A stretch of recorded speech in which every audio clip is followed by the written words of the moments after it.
it worked out well that you got baptized this morning. That way, if I start sweating through my shirt, I hug the wet guy. So we are in a sermon series called Better Relationships. And my desire for this sermon series, I adapted it from the premarital counseling sessions that I did with Katie and Baker throughout the year. And I really believe that applying each of these things, it's going to be a long sermon series. I think it's going to take us through October to get through all of it. But they're really going to build upon each other. The first week we said was, I'm trying to remember the title of the sermon and not the title of the session. But I'll just say, the title of the session was A Sinner Marrying a Sinner. And for us, we have to make sure that our expectations of people are in line with the fact that we all fail. And that we should never just look to somebody else to give us all the fulfillment and all the joy and all of the things that only God can give us. We'll never find that in another person. We'll be able to experience goodness and blessing and wonderful relationships with one another and experience things that we wouldn't be able to experience otherwise, but that will never fill the hole in our heart. And then last week, the sermon was, you can't marry just one person. Because I'm a big proponent of polygamy. Absolutely not. Absolutely not. But when you are in a relationship with somebody, whether it is a business relationship, whether it is with a family relationship, friends, romance, you are always going to be connected to everybody that they are connected to. All the roots that they have, they are bringing into the relationship that they have with you. We are not just isolated individuals, but we are the culmination of a network of influences.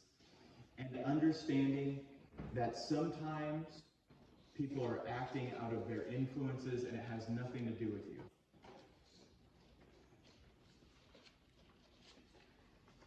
And being careful about who we surround ourselves with. Because in your life, there's only about 150 people that you can really care about at any one time. You might be able to remember, I can remember every person's name in my high school class of like 280, 300 people. I can remember their names, but let's be honest, there are some people that I didn't give a flip about,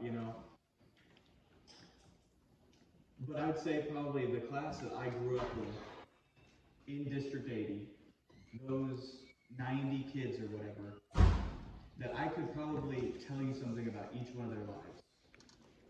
But within that, you're going to have a group of friends that are closer, 12 to 15, and even within that, there's going to be a special group of 2 or 3, maybe up to 5, if you're extremely lucky, that you would lay down your life for. And being careful about who that network of people is going to be for you. So today, we move on to the debt forgiveness program. We're going to talk about politics. All right? How many politicians have promised student loan forgiveness debt? Forgiving student loan debt? Multiple now, right?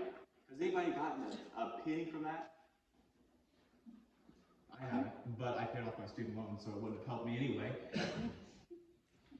But they always promise, hey, or we're going to give you so much money to do so much with because we're trying to incentivize these programs, or we're trying to incentivize people to doing certain things. I think I heard talk about like giving people $25,000 for first-time home buyers down payment, that sounds really nice, doesn't it? Because you already bought your house. Exactly. Who pays? Yes. Is it coming out of the government's pocket? Well, yeah. But who's filling the government's pockets, right? It's us. And Oprah Winfrey. You get a free car. You get a free car. We're all getting free cars today, right? That's what we remember about Oprah Winfrey. You guys remember when that took place? Oprah win a free car. That's what people started calling her. Those people, I don't remember exactly how many people that she gave free cars to that day. Her whole studio audience got a free car. Each one of them. But whenever it came time to hand them the keys, they owed $7,000 in taxes on that free car. And not to say, like, yeah, the Bible says, give to Caesar what is Caesar's. I'm not complaining about taxes. However, a free gift is never free. Somebody is always paying the cost. Even if they didn't have to pay $7,000 in taxes, there would still be the car manufacturer's labor, the materials that went into the car, and the overhead to have the factories and the machinery and the healthcare and the retirement and all that stuff. Somebody is paying a cost.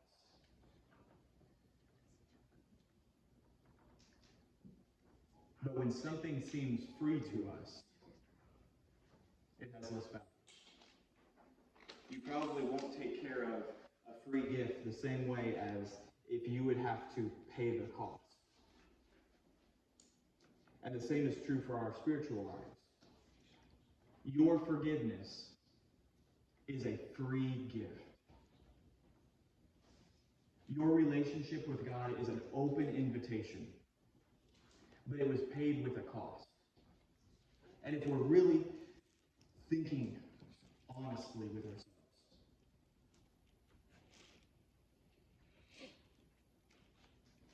if somebody came in to my and Mariah's home and said, one of you has to die for what he did, me, I'm not going to let Mariah die because of something I did. I wouldn't let any of my family members choose to die for something that is 100% my fault. And I think most of us would say, like, no, if it's my fault, I need to be the one who pays. They have, it isn't their fault. But Christ, without even asking, offered himself for you. Not only to die I'll give my life, but it'll be quick and painless, I won't feel a thing, but it'll be the cost of my life. It was excruciating. It was to be hung on a cross, which means for hours. What happens is you are hanging there.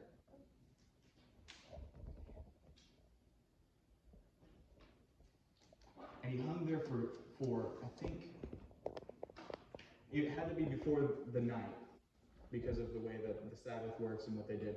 So they pierced the side of his rib cage before the sun set that day.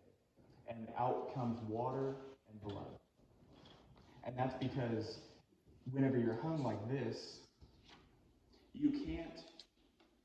your only option to breathe in is to pull your chest up, which means you're pulling pressure on the nails that are in your hands. And as you grow tired and fatigued from all the pain, you slowly drown in your own lungs. And so this is the death that Christ died for us, after being beaten beyond the point of recognition. It says that people couldn't even tell that he was a man because he was beaten so severely. And all of this to pay our debt. All of that pain, all the suffering, his perfect life. Imagine what he could have done in the 70, 80-year lifespan that we get to, 90-year lifespan that we get to enjoy. Now, some would argue that obviously his death did more than his life ever could. But this is not just a free gift of forgiveness like it is painted at in our minds and in our hearts and in church commonly. It is a very expensive, valuable gift that is being offered to us.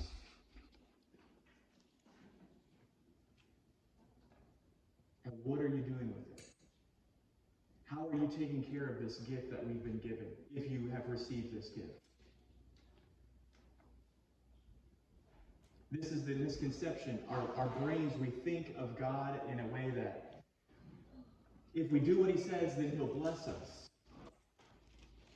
But the truth is, if you have forgiveness, you've already been blessed beyond measure. Our first point today. I have been blessed, so I will follow. This is the Christian mindset. I have been blessed, so I will follow. Not, I will follow, so I will be blessed. We don't pursue God because he has something to offer us. We pursue God because he has already offered us something immensely valuable. We just treat God like he's a gumball machine, and when we insert obedience, out pops the blessing. When we insert following him, we just expect, well, like I've been tithing, so like I should have plenty of money now. Or I've been praying before we eat supper, my family should be perfect. But the truth is, any blessings we get in this life, any amount of peace that we get to enjoy or joy that we get to have, any aspect of our relationships that get more healthy as we follow Christ, all of that is icing on the cake. Because here's the thing, you have been forgiven already, and you have been promised eternal life. Mariah got me a wonderful gift for my birthday. She made a custom banner for me to hang up in my gym whenever we get done. And it says on there, 2 Corinthians, is it 4:11? Anyway, it says, for this light and momentary affliction does not compare to the eternal weight of glory that is prepared for us. Even if Philip has to suffer for the rest of his life because of his decision. And life, you just think like, well, this guy, he's doing good. He should have an easy time. Even if we have to climb uphill the rest of our lives. This is a light and momentary affliction compared to the eternal weight of glory that is waiting us. So we should follow because we know that blessing is there. We're not going to assume that God's going to reward our good behavior right now, right here, the way we demand it. Otherwise, we are putting ourselves in God's place. This is how Paul, I just wish we could have Paul inside our brain telling us what to think and how to react, but this is what his conviction is. I have learned the secret of being content in any and every situation. Whether well-fed or hungry, whether living in plenty or in want, I can do all things through him who gives me strength. This is only possible when you recognize we follow because we have already been blessed. We are not following so we can be blessed. You can be content in every circumstance because you know what is coming. Whether you are in want or in plenty, whether you are in feast or famine, we have what we need to be content. And it is all through Christ who gives us strength. We're looking to his sacrifice and also to his future, because what do we see? We see that he is executed on the cross. But he didn't just stay there. He rose from the grave, and we saw the evidence. It said that he appeared to 500 people. And in that day, those people who are writing this, Jesus appeared to 500 people before he ascended to heaven. We assume, because now we're 2,000 years removed, that well, you could write that. and nobody would ever even know. But those people were writing these things in the lifetime of the people who were the eyewitnesses. All these things were written within 30 years of Jesus' death. And so you could hop in your buggy, or you hop on your camel or your donkey or whatever you got, and you could go and visit the guy who saw Jesus. You could ask about, hey, that John the disciple, where's he at? You could take a ship ride to Patmos, where he was exiled, and say, is this legit? Because why would people stage a hoax whenever there is nothing in it for them? 11 out of 12 disciples died brutal deaths because they went and snuck the body out of the tomb so that way there wasn't any evidence. I saw this parody, this video of like, well, all right, so this is our plan. Jesus is going to die, but we don't want to look like fools, so we're gonna take the body and we're gonna hide it. And they're like, yeah, this sounds good. And then they said, then we're going to start churches and we're going to make people follow Jesus, even though we hid the body.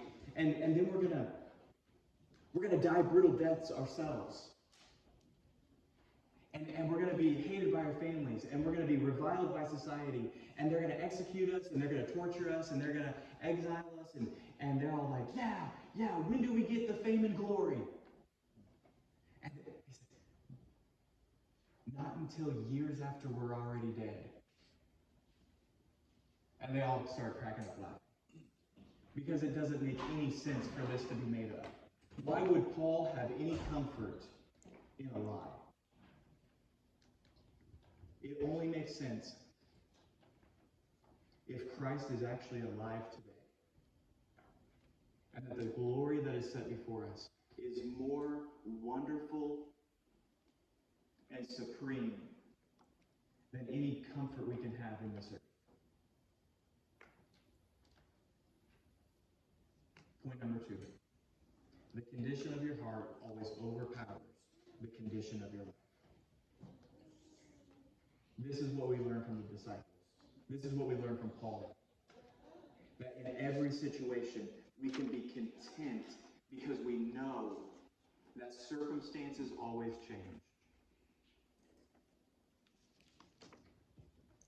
But is our heart in alignment with what God wants?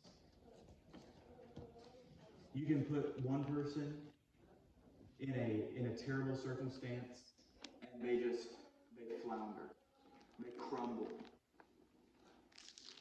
You put somebody else in the exact same circumstance, and it's like you're watching art take place. The difference isn't the circumstance. The difference is the person. So what is in your heart? What is in who you are? What is your character? Is your character the one that says, regardless of the relational circumstances that I have today, regardless if I'm single, divorced, married, whether somebody has been talking behind my back, or whether they're talking right in front of me, or maybe everything's great, but you just wish it was better. What's going on inside? Because that's really what God's going to work on. I'm so glad Sunday school always just lines up so much. And John and Leslie were saying they were reading a book, Shepherding a Child's Heart. And that's what Christ is doing to each one of us. We are God's children. And he is using rough situations, terrible situations, sometimes just the worst situations we can imagine, to produce something within us, preparing us for something much better. But how are you going to react? Jesus gives us a parable of 2 different men who are in the temple praying to God. And it is found in Luke 18. Why don't we go ahead and turn there?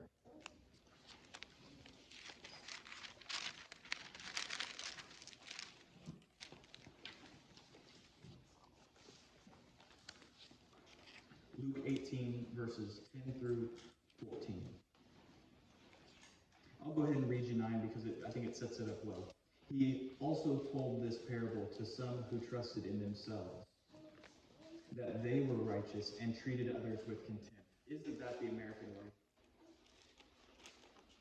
The American way is, I know the right way, and if you don't know the right way, you're an idiot. Trusting in our own righteousness and treating others with contempt. So this is what Jesus says. 2 men went up to the temple to pray. One a Pharisee, a very religious and public figure. The other a tax collector. And tax collectors were traitors.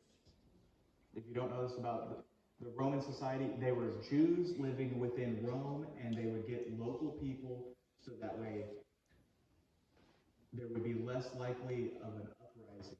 And so these tax collectors were natives, but they were paying Rome. And they would just take as much money as they could. Maybe you feel the same way about tax collectors now. But so these 2 men, the Pharisee standing by himself, which I think is just standing by himself, prayed, "Thus, God, I thank you that I am not like other men, extortioners, unjust, adulterers, or even like that tax collector. I fast twice a week. I fast twice a week. I give tithes of all that I get."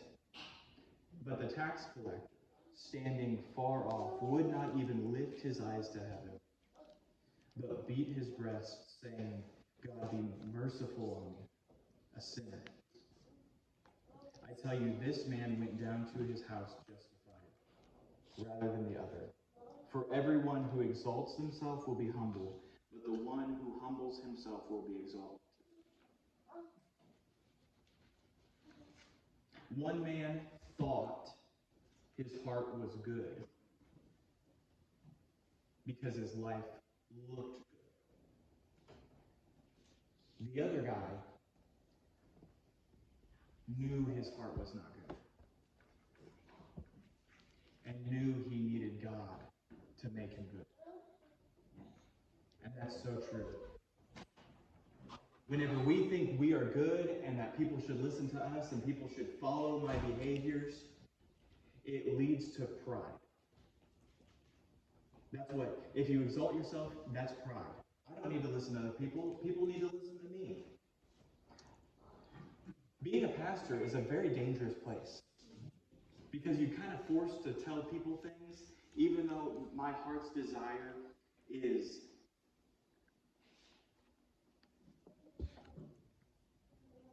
I want to do whatever I say you should do. I even talked to a guy at work one day this past week, and I said, "All right, so you've listened to my sermons online. You know, we've talked about life in general." I said, "Do you think that the guy at the pulpit is the same person at work?" And he said, "Of course, because he's my subordinate, and I would have fired him otherwise." No, because this is the whole reason why I do what I do, is because I have been blessed with freedom. And that song, "I'm no longer a slave to fear," that we just sang. Fear is a slave owner. Fear is a master. And when you live your life in fear, you do all sorts of things that you regret and you wish you wouldn't have done. But whenever you live your life from freedom and security, you don't have to hide anything. And it's good. And that's what I want to promote. Because the Pharisee was hiding his sinfulness through an act. The tax collector was being very honest with God. He knew there was no place to hide. Third point today. We need the law to do good, but we need grace to be good. We need the law to do good. We need the law to know what is good to do. The Ten Commandments, Adam brought up, just always being truthful. One of the Ten Commandments is do not lie. We need to know that. We need to be told, sometimes it feels good to just try to make things work out by the way you talk about something. But if we're just honest, we don't have to scheme. We don't have to worry. We don't have to hide. But at the end of the day, we're all sinners. At the end of the day, you might do a lot of good, but in our heart of hearts, there's still something about us that loves being bad. That's why we need grace to be good. And I've been blessed. My family, I see in hindsight how I was disciplined well, and Dad was law. I thank him for that, because I needed to learn how to do good, because I was just a snot-nosed punk. And I remember there's one day, Dad was digging in the backhoe, and I was probably 10 years old. Dad's digging in the backhoe, and it's a deep hole, and he's expecting me to hop in there after he's done to dig it out with a shovel, and he's going to leave the bucket down there, and I'm just going to shovel all the little dirt clods into the bucket when he's done. And so he's digging and digging and digging and digging. I'm 10, and it feels like eternity. So I wander over to the truck, and I grab a 5-gallon bucket. And I think to myself, I'm going to sit on this bucket because he gets to sit this whole time. He's just sitting in the backhoe. So I grab this bucket, I sit it by the hole so that way I'm ready, and as soon as I sit down, I got laid into. I got lit up. Because you don't sit on the job. You work hard, you're going to work hard until we go home. And you don't sit. But I'm doing something while I'm sitting. You're just sitting there. You're going to stand and you're going to wait until it's time for you to do your job. And that sounds cruel, but it isn't, because a young man needs to know what it is to work hard. And just like what we've talked about in Sunday school today, discipline always seemed unpleasant in the moment. But I needed to know how to work hard, because I'm working 50 hours, including the commute right now, during the day, and then I come home, and in the evenings, I try to scrape a little time to work on the house, but I also try to scrape a little time to work on the sermons, and it's a season of intense work. But I have the character because I learned how to do good. But my mom was grace. Absolutely, grace through and through. If you broke something, you go to mom. You go to mom, because mom can read Dad's mood in a way so that way she could break the news easy and in the right timing. We wanted to take responsibility. We didn't want to get caught breaking something, but we wanted to make sure that we approached in the correct way at the correct time. We need grace. We need grace to be good, because the law will crush us. But grace lifts us up. We need the law to know how to do good, because tithing is good, fasting is good. Those things show our dependence upon God. We can't just rely on grace to carry us through when God is trying to develop our character. Because he says that character produces endurance, and endurance produces hope. If you have no character, you have no hope. But if you have no grace to get you through the times whenever you are broken, you will never experience life. God's grace gives us something. The word grace literally means unmerited favor. You couldn't do anything to earn it. Mom loved us and carried us whenever we had broken things just because she was mom and we were kids.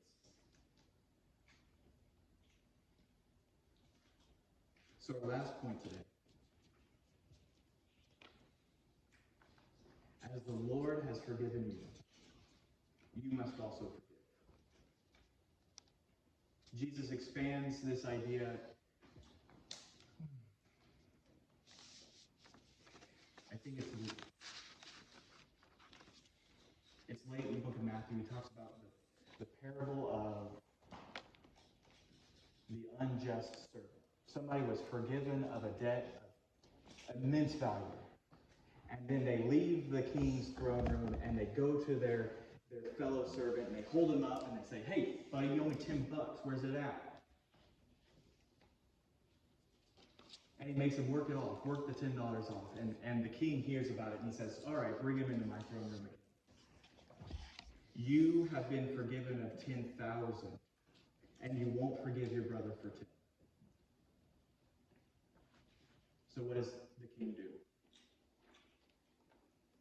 "Since you have chosen not to have mercy on your brother, I will not have mercy on you." He throws him into jail. The heart that has been touched by the immense cost and the immense value of our forgiveness, when we look at how much forgiveness and grace we have been given, even how much grace we have been given by the development of our character through the law. Because this is the thing, none of us would be good if it wasn't for God. None of us would even know what good is if it wasn't for God's intervention in our lives. We have no reason to think that we have earned anything we have. Why were you born here? Did you choose America?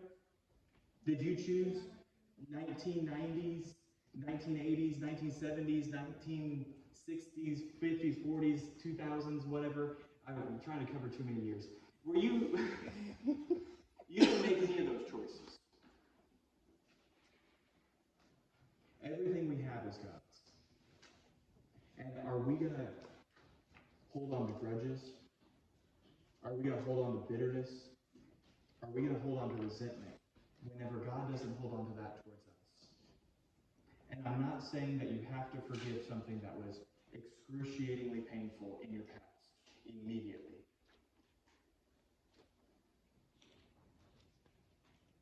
Sometimes forgiveness is a process. And even just being open to the process is opening yourself up to the grace of God. And it doesn't mean that every relationship has to look the exact same. We grow in our wisdom through the Lord. But every time there is forgiveness, something has to die. Every time there's forgiveness. It might have to be an attitude of pride. You might have to let the past stay the past. Stop bringing it up. But this is when something dies for the sake of the gospel. When something dies and it's with Christ in mind, the Bible promises that there will be a resurrection. That Christ redeems all things. And so if you trust him with your salvation, you can trust him with your forgiveness. And today, if you are saying, "I need forgiveness in my life. I am a sinner and I need to be forgiven," come and talk to me after the service. Or if there's any other needs, you need help forgiving, you need help in that process, maybe you need counseling. The church can help with that. Let's go ahead and stand as we prepare.